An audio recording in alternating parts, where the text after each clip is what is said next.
Hey, what's up guys? Mad Fragger back again with another fragrance review video for you. Now today I've got a really special video for you. I have here, just came in, the newest flanker to the Lataffa Qaaed line, and this is Qaaed Intense. Now, I'm sure that most people will be familiar with the original Qaaed. I have done a review on my channel on this one and the flanker to it, and but I'm sure that this is the one most people would be familiar with. This is a beautiful suede leather, spicy, slightly sweet fragrance, really nice. And then the flanker to that was Qaaed Al Shabab, and this one is more of a rough and dirty leather with some white florals surrounding it. Really, really nice. So when I seen that there was a new flanker out to this line, I just had to get it. I have never ordered a fragrance off eBay before. I've ordered from Joma Shop, Fragrance Net, Fragrance X, Amazon, even Walmart, but I've never ordered one from eBay before. But this fragrance currently is not available at discounters. There is one site, I think it was called the Perfume Box. They had one, but I just went with an eBay seller that had good rating and all that, and had a lot of Middle Eastern kind of clone fragrances that they were selling on their site. And so yeah, I got this from eBay because I had to have this. I love the Qaaed and the Qaaed Al Shabab already. These are two of my favorites. So when I seen there was a flanker, I had to grab it. Now, this fragrance here is not one that you can find information on, notes on, reviews on very easily. I did see one review that was in English, and then a few that were in Arabic. I've come across a couple Reddit posts on this and read a little bit on Reddit posts. So when this fragrance first came to my attention, it was being described as a clone of Gentleman Reserve Privé by Givenchy. So then I watched one video on it, and in the one video, the guy compared it to Pure Havane by Mugler, Xerjoff Naxos, and DHI, I think. And then on a Reddit post, I've seen it compared to DHI. So there's a lot of different things floating around about, what people think this may smell like, at least from what I've been able to find. Like I said, you can't find out a lot about this. I don't know if it was released this year or like just end of last year, but it was really recent. Came packed in newspaper, just standard regular old newspaper. And so I'm gonna unbox this, and I'm gonna find out for myself if the things that is being said about this is true or not, and what it is, going to be closer to, as far as because Lataffa typically is a clone fragrance brand. They typically make clone fragrances. Not that they don't make fragrances that aren't clones.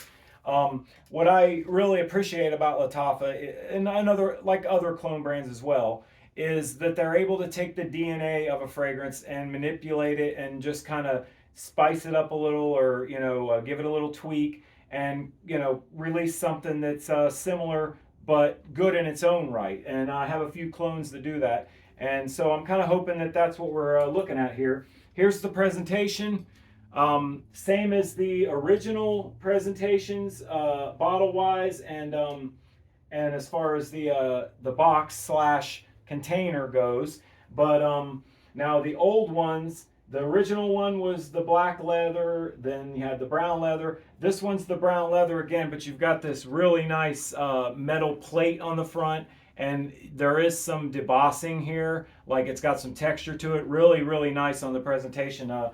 Probably, I'd say, the nicest presentation so far.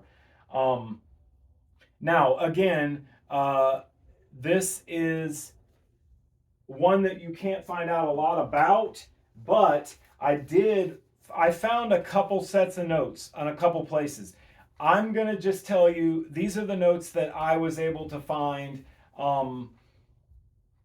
but this isn't from Fragrantica. This fragrance is not on Fragrantica yet, or Base Notes. It's not on there. But so bear with me and kind of take with a grain of salt this note breakdown, because this is what I was able to find. In the top you have bergamot, in the mid iris and chestnut, and in the base whiskey, agarwood, and amber. So that note breakdown may or may not be accurate. I'm not sure, but I just wanted to kind of bring that to your attention, that that's what I've been able to find out about it. It's just really hard to find out too much information about this fragrance at this time.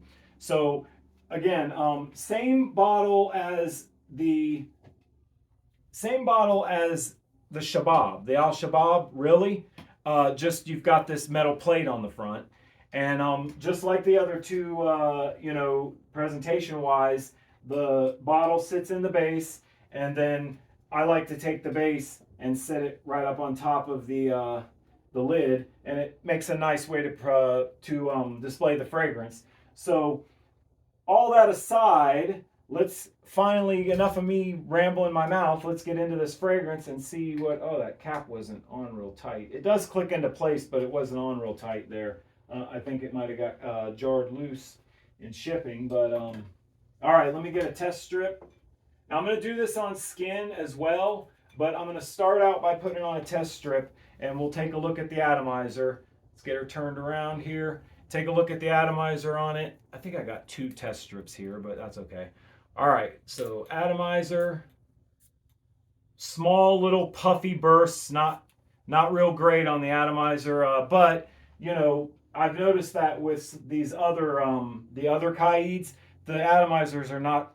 Oh my goodness, wow, that is just kind of hitting the air there, and that's pretty nice. So the atomizer, again, not the greatest, but willing to live with an atomizer that's not as great, like, because these fragrances are excellent in this entire line so far. Definitely 100% I am getting DHI out of this fragrance. The DNA is DHI, Dior Homme Intense, Dior Homme Parfum, that kind of vein. I can definitely see the comparisons to DHI, to Givenchy Reserve Privé, Gentleman Reserve Privé. Yeah, this is really nice, guys. Let me put this on skin and see, I already put it in the base. Let me put it on skin and see how it's gonna act on skin. I'll put it up here because I think I have something else down there that I was testing.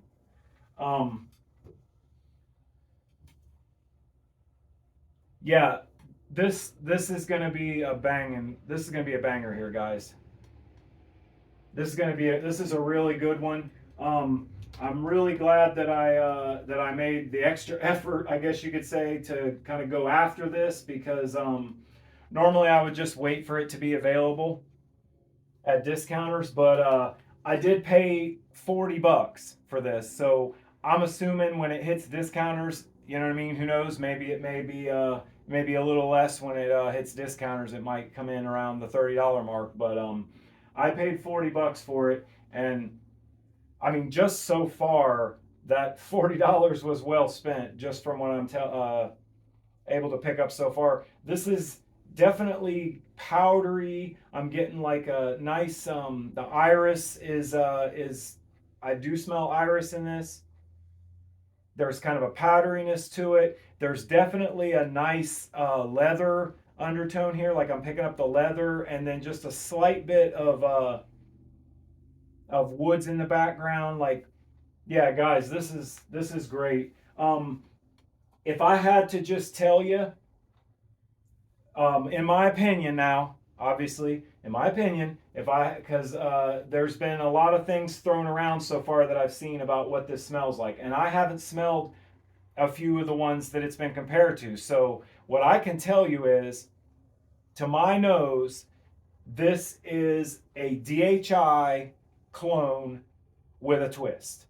It's basically following that Dior Homme DNA, that Dior Homme kind of scent profile, but then there's a couple little things that make it unique and kind of make it stand alone on its own. There's a little bit of chocolatiness here, I think. Like, I I mean, I don't know, like that's the best way I can describe it. Is it's kind of got like a smooth, creamy kind of chocolate. Like that, maybe there's some tonka bean here. Very, very nice. First impression on this, definitely worth picking up. Hats off to this fragrance for sure. And that makes 3 Qaaed fragrances in this line now. And out of these 3, I mean, I just tested this, so about another week from now, I'll come back do a full review on it and see how it stands up as far as what the performance is going to be like. It definitely is projecting really nice, and it's got like, to me, it smells like it's going to be a above average performing fragrance. Like, just from initial impressions, it seems like it's gonna project really well, and um, it's gonna be a fragrance that's gonna give you a nice scent bubble. Looks really positive right now as far as performance goes. But the smell of the fragrance, though, to kind of wrap this thing up, in my opinion, what you've got here is a DHI, Dior Homme Intense clone with a bit of a twist to it, and a good twist, and it's very nice. If you like iris fragrances, you're gonna like this. If you like powdery, classy kind of fragrances, you're gonna like this. Hope you guys enjoyed this video today, and hope that you take the initiative and go check this one out for yourself. Like, it shouldn't be too long. I'm sure this thing's gonna pop up on discounters before too long. But I just wanted to kind of get in and give you guys my impression and share this with you guys, like because there's no other reviews out there of it, and it's hard to find anything out about it. And I think people need to know about this, especially those of you who are fans of that fragrance DNA, that Dior Homme Intense slash Gentleman Privé slash, you know what I mean, like fill in the box with a classy, powdery iris fragrance, and this is what you're getting here. Being that it's a Lataffa, for one thing, and that it's a Lataffa Qaaed fragrance, then I have pretty good confidence that it's gonna end up being, well, one of the favorites in my collection. Like, this is gonna be a good one. So, guys, thanks for joining me today. I'm the Mad Fragger. This is the full Qaaed line now. Qaaed Intense for the win. And I'll see you next time.